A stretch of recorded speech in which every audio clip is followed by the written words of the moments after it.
आप देख रहे हैं TNB।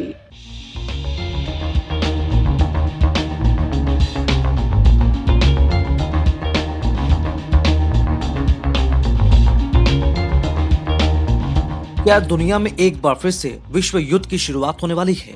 क्या 8 दिन बाद ही विश्व युद्ध की शुरुआत होगी?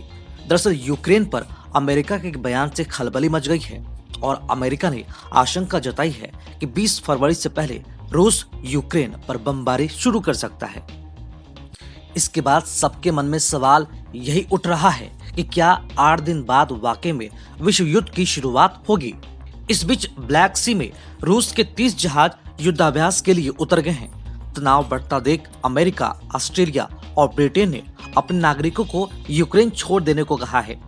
वहीं तनाव कम करने के लिए आज अमेरिकी राष्ट्रपति जो बाइडेन और रूस के राष्ट्रपति व्लादिमीर पुतिन के बीच फोन पर बातचीत होनी है, जिस पर दुनिया की निगाहें टिकी हुई हैं। एक तरफ यूक्रेन पर आक्रमण के लिए रूस अपने सैनिकों को तैनात कर रहा है, वहीं अमेरिका यूक्रेन की मदद और रूस को जवाब देने के लिए पूरी तरह से तैयार दिख रहा है। रूस भले ही कहे कि उसका यूक्रेन पर हमले का कोई प्लान नहीं है, लेकिन अपने मित्र देशों के साथ उसने युद्धाभ्यास जारी रखा है। क्रीमिया प्रायद्वीप के पास ब्लैक सी में रूस की नेवी ने 30 से अधिक जहाजों के साथ युद्धाभ्यास करना शुरू कर दिया है। रूस के युद्धाभ्यास में एक से बढ़कर एक घातक हथियारों का इस्तेमाल किया जा रहा है। रूस का ये युद्धाभ्यास उसे चुनौती देने वालों देशों के लिए ट्रेलर है। शायद रूस ये दिखाना चाह रहा है कि वो किसी भी मायने में सुपर पावर से कम नहीं है। एक तरह से रूस का ये शक्ति प्रदर्शन है। खबरों की माने तो रूस ने 3 तरफ से यूक्रेन को घेर रखा है। रूस ने इंटरनेशनल वाटर से जुड़े यूक्रेन के सारे कनेक्शन काट दिए हैं। हालांकि इस बीच यूक्रेन पर हमला करने की किसी भी योजना से इनकार करते हुए रूस ने कहा कि वो नाटो की आक्रामकता के खिलाफ अपनी सुरक्षा बनाए हुए है। रूस के दावों से अलग अमेरिका ने यूक्रेन पर खतरे की घंटी बजाती है। अमेरिका ने कहा कि रूस अब किसी भी दिन यूक्रेन पर हमला बोल सकता है और बमबारी कर सकता है। अमेरिका के मुताबिक यूक्रेन बॉर्डर पर 1 लाख से अधिक रूसी सैनिक जमा हैं। अमेरिका ने आशंका जताई है कि रूस 20 फरवरी को बीजिंग विंटर ओलंपिक खत्म होने का इंतजार नहीं करेगा। वह उससे पहले ही यूक्रेन पर हमला कर सकता है। अगर यूक्रेन पर रूस हमला बोलता है तो ये हवाई बमबारी और मिसाइल हमलों से शुरू हो सकता है, जिसमें आम नागरिकों की मौत हो सकती है। इसलिए अमेरिका ने इसके साथ ही अमेरिकी नागरिकों से 48 घंटों के अंदर यूक्रेन छोड़ने को कहा है।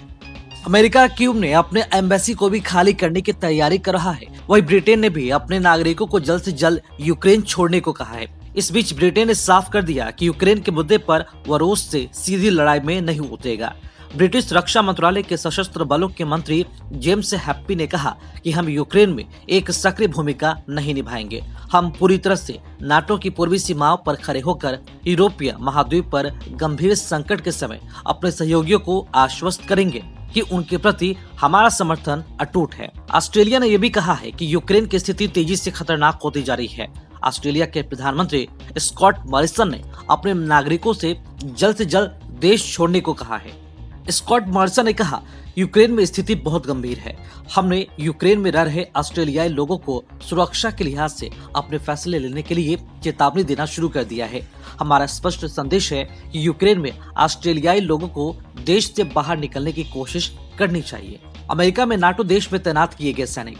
इस बीच अमेरिका ने यूक्रेन से सटे नाटो देशों में सेना की तैनाती तेज कर दी है। अमेरिकी राष्ट्रपति जो बाइडेन ने 3000 और अमेरिकी सैनिकों के पोलैंड रवाना होने की हरी झंडी दे दी। पहले से ही अमेरिका के 1000 से ज्यादा सैनिक पोलैंड में तैनात हैं। अमेरिका का कहना है कि नाटो देशों की चिंता कम करने के लिए उसने सैनिकों की तैनाती बढ़ाई है। हालांकि उसने यूक्रेन में ट्रेनिंग देने के लिए अपने सैनिकों को वापस बुलाने का भी आदेश दिया है। अमेरिकी राष्ट्रपति Joe Biden, German chancellor Olaf Scholz और फ्रांस के राष्ट्रपति इमैनुएल मैक्रों ने रूस के खिलाफ सख्त चेतावनी जारी की है। माना जा रहा है कि बाइडेन पुतिन की बातचीत में अगर तनाव कम करने का रास्ता नहीं निकलता है तो पश्चिमी देश रूस पर कड़े प्रतिबंध लगा सकते हैं और ऐसे में पुतिन का अगला कदम क्या होगा ये देखने वाली बात होगी। परमाणु युद्ध में बदल सकता है संकट। रूस और यूक्रेन के बीच छिड़ा विवाद परमाणु युद्ध में भी बदल सकता है, जिसका मतलब पूरी दुनिया का विनाश होगा। रूस के राष्ट्रपति व्लादिमीर पुतिन इस महायुद्ध की प्रैक्टिस भी शुरू कर चुके हैं। पुतिन ने नाटो देशों को परमाणु धमकी तो पहले ही दे दी थी। अब रूस के राष्ट्रपति व्लादिमीर पुतिन इस धमकी को अमली जामा पहनाने की तरफ बढ़ चुके हैं। यूक्रेन को जल, थल और वायु से घेरने के बाद नाटो देश पोलैंड के पास अपनी हाइपरसोनिक परमाणु मिसाइल किंजल से लैस MiG-31 जेट तैनात करने के बाद अब रूस की सेना जल, थल और आसमान से परमाणु बम गिराने का अभ्यास भी करने जा रही है। ब्रिटेन के रक्षा मंत्री बेन वॉलिस के मुताबिक उनके देश को खुफिया सूचना मिली है कि रूस यूक्रेन पर हमले की तैयारी कर चुका है। बातचीत के बाद भी चीजें गलत दिशा में जा रही है। ब्रिटेन के रक्षा मंत्री बेन वॉलिस ने कहा, रूसी अब भी अपने सेना को बढ़ा रहे हैं। वे अब एक न्यूक्लियर स्ट्रेटेजिक अभ्यास को अंजाम देने जा रहे हैं। वास्तव में हम दूसरी जगहों पर और ज्यादा गतिविधियां देख रहे हैं। रूस के पास सबसे ज्यादा परमाणु हथियार। रूस अक्सर परमाणु अभ्यास करता रहता है, लेकिन यूक्रेन के साथ तनाव के बीच इस तरह का अभ्यास करने के फैसले से दुनिया भर के देशों की टेंशन बढ़ गई है।